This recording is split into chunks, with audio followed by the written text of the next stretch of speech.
प्रेमचंद की कहानी कफन पर विचार के क्रम में हम लोग डिह्यूमनाइजेशन की बात कर रहे थे।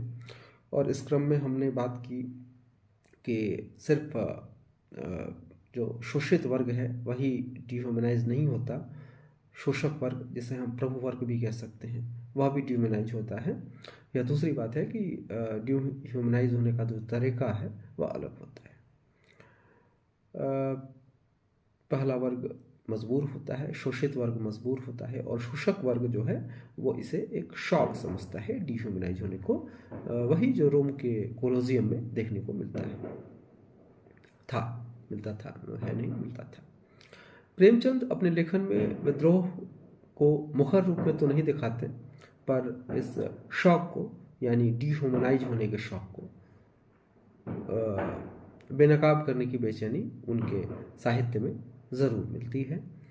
प्रेमचंद अपने लेखन के प्रारंभिक काल में वर्ण व्यवस्था के समर्थक थे, इसमें कोई शक नहीं।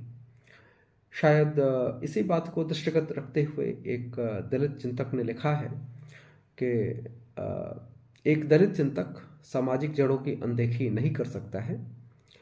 दलित लेखक के रूप में प्रेमचंद ब्राह्मणवादी मूल्यों के वाहक और प्रबल गांधीवादी लगते हैं।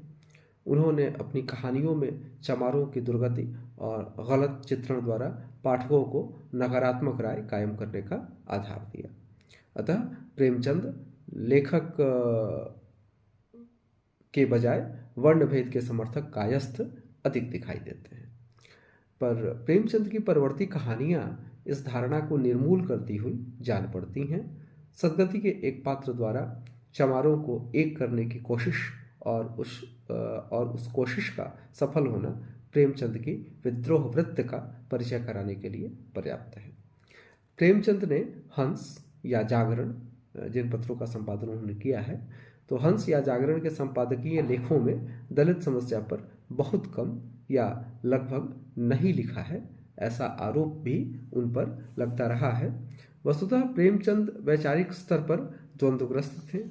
एक और सामंती विचार या परंपरा उन्हें अपनी ओर खींचते थे, तो दूसरी ओर समाज की दुर्वस्था।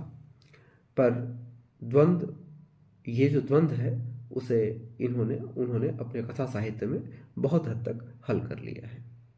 कफन के घीसू और माधव के अमानवीकृत होने में भी एक गहरी संभावना छिपी हुई है।